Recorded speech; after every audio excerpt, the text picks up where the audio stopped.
Here are the top stories of the news. Fire razed down at least 10 shops at the popular Araromi Spare Part Market in Oyo State.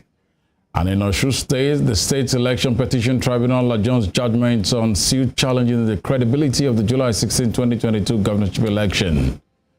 On the foreign scene, Iran executes accused British spy Al-Riza Abari. Good afternoon and welcome to Spring News at 12 on Western Spring Television. My name is Tunde Ido.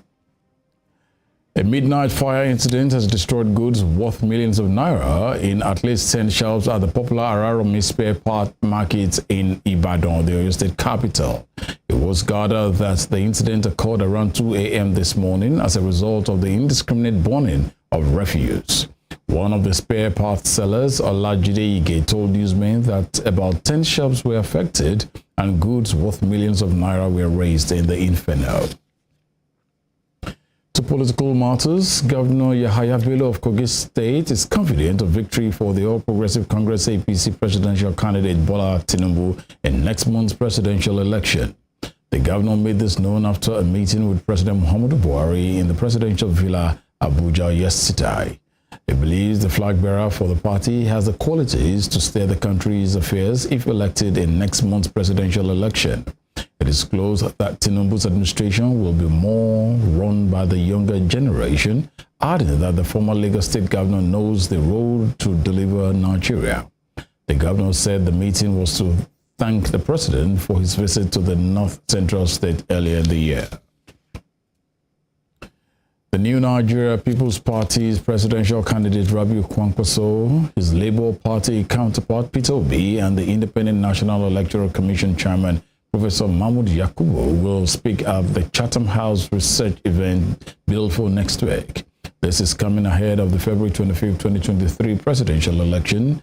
Given the details of the event on its website, the International Think Tank Group explained that the event is part of a series of events and outputs examining Nigeria's 2023 election and political developments.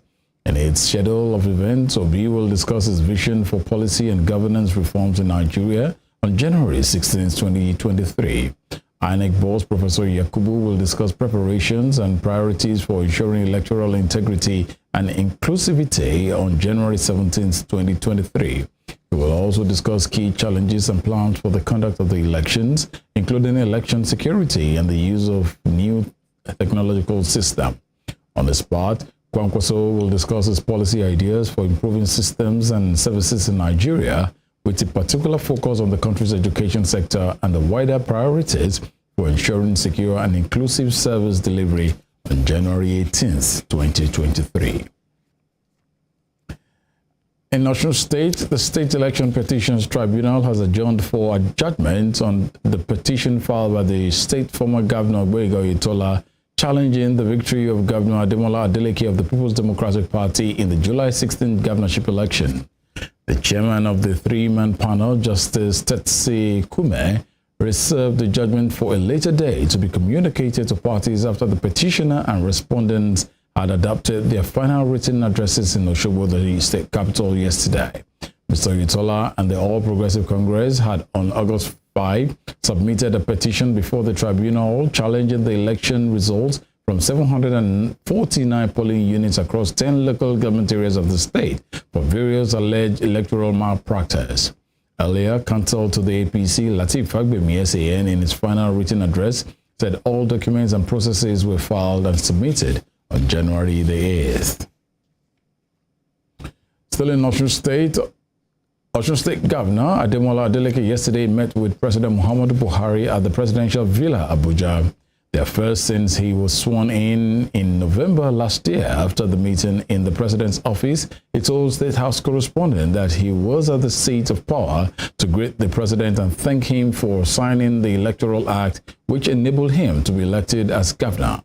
While noting that President Buhari was looking healthy and nice, Governor Adeleke, who was elected under the People's Democratic Party (PDP), said the president's action paved the way for a free and fair elections in the state.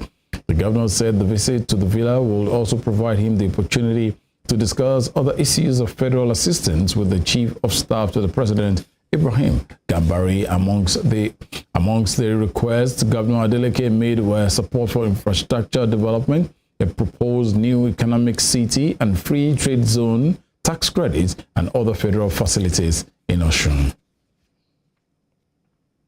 Meanwhile, the Independent National Electoral Commission, INEC, Osun State, has held a security meeting with candidates of different political parties and stakeholders on how to find a lasting solution to alleged political attacks in the state.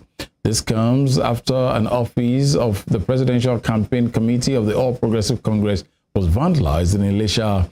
While addressing those gathered, the resident electoral commissioner in the state, Dr. Mutiu Agboke, called on all parties to respect the law and play their games peacefully.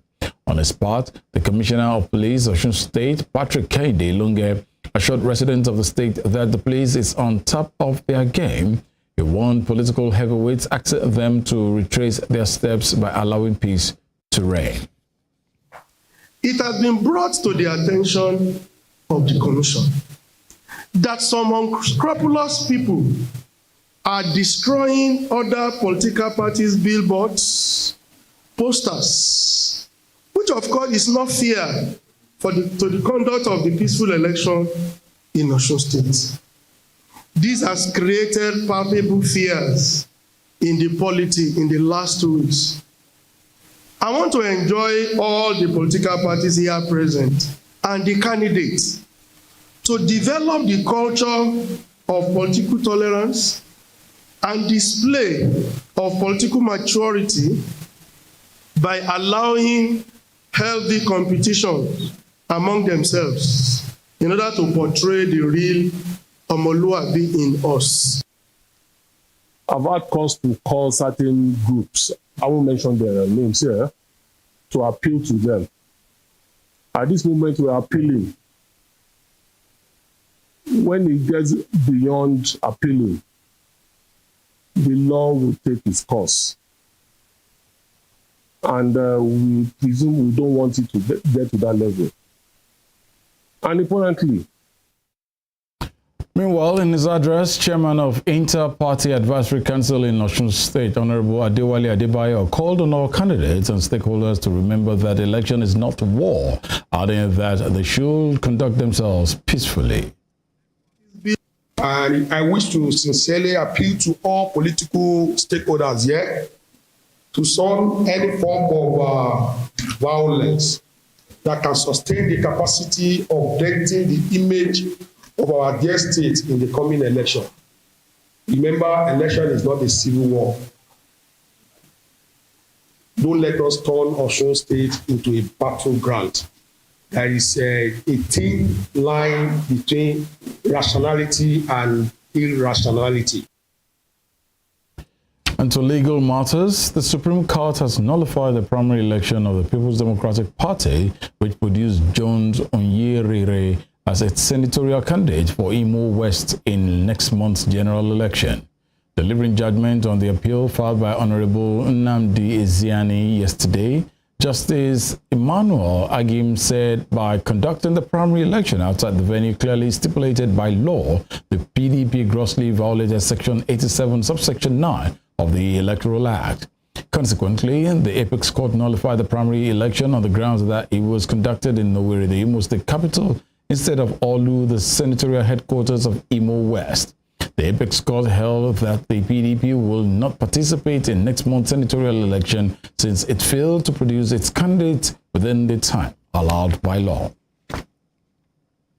The Supreme Court has dismissed an appeal challenging the emergence of Umar Namadi as the All Progressive Congress APC governorship candidate in Jigawa State for the forthcoming general election.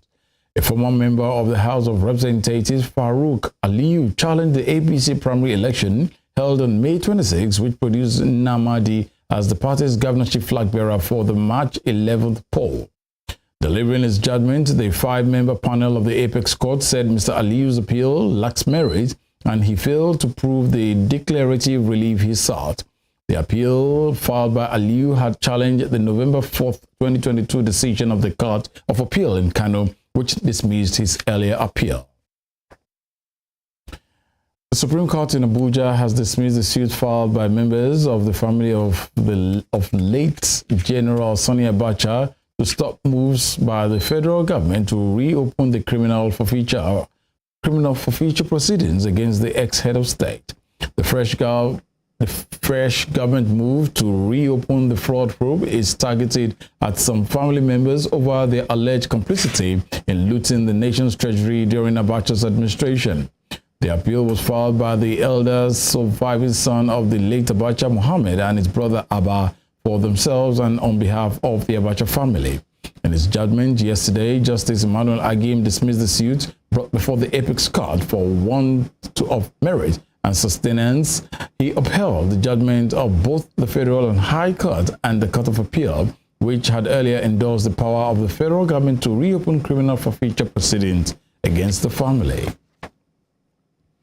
You're watching Spring News at 12 on Western Spring Television. We'll be right back after this break. Please stay with us.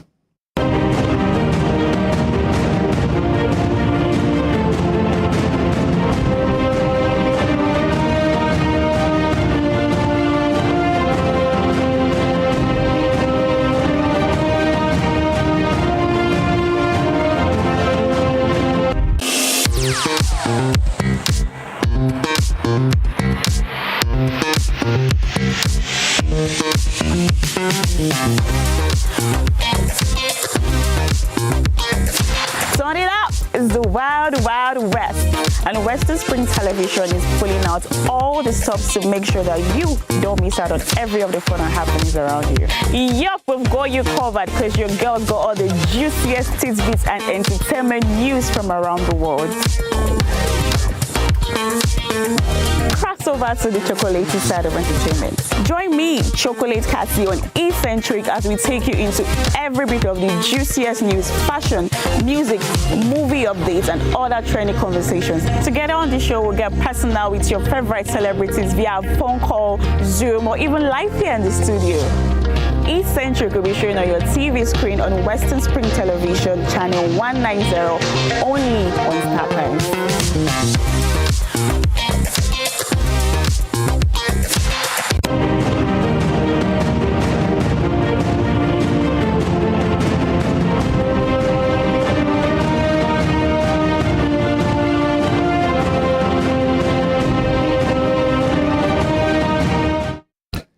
Watching Spring News at 12 on Western Spring Television. The body of an unidentified adult male who drowned while riding on a jet ski at the Lekki Ikoyi Island waterways in Lagos State on Wednesday has been recovered. The General Manager, Lagos State Waterways Authority, Oluwadamilola Emmanuel, told newsmen that the body was discovered by local divers yesterday. He revealed that the local divers contacted emergency respondents immediately after the body was found. The permanent secretary of the Lagos State Emergency Management Agency, Olufemi Oke Osonyitolu, had in a statement on Wednesday disclosed that the victim drowned as a result of speeding. And to security matters, the Nasarawa State Police Command says it has dispersed suspected kidnappers at Saduna Forest in Toto local government area of Nasarawa State and rescued 30 victims. In a statement, the command's public relations officer, DSP Rahman Nasil, made this known, stating that the force carried out a joint operation with operatives of Mieti Allah Vigilante Group after receiving information about the activities of the kidnappers in the area. It disclosed that the kidnappers, who were trailed to their enclave, dispersed in disarray deep into the forest on sighting the operatives.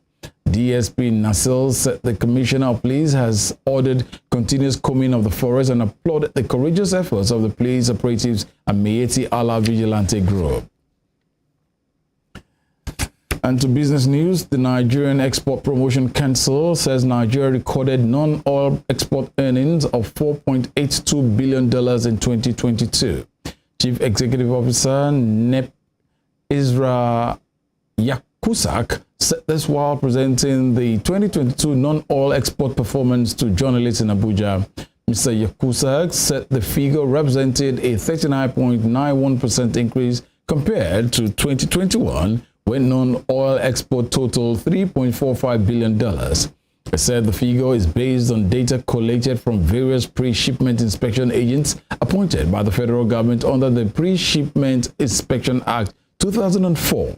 Mr. Yakusak said it was the best yearly result since the NEPIC was established 47 years ago.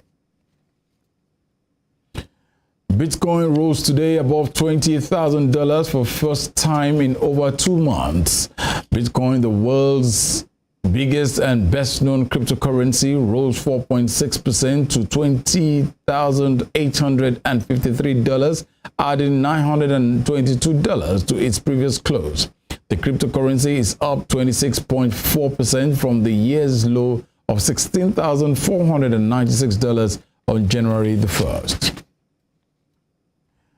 On the foreign scene, British-Iranian dual national Ali Reza Akbari, who was sentenced to death in Iran, has been executed. Mr. Akbari's family had been asked to go to his prison for a final visit on Wednesday, and his wife said he had been moved to solitary confinement. The ex-deputy Iranian defense minister was arrested in 2019 and convicted of spying for the UK, which he denied. UK Prime Minister Rishi Sunak said the execution was a callous and cowardly act carried out by a barbaric regime. On his part, UK Foreign Secretary James Cleverly said the execution will not stand unchallenged. The Iranian judiciary official news outlet Mizan today reported that Ali Reza Akbari had been hanged without specifying the date when the execution took place. Brazil's Supreme Court has agreed to include right-wing former President Jair Bolsonaro in its investigation into the storming of government buildings in Brasilia. It is the first time that Mr. Bolsonaro has been named amongst those potentially responsible for the January 8th riots. It comes days after Mr. Bolsonaro posted a video questioning the legitimacy of October's presidential election.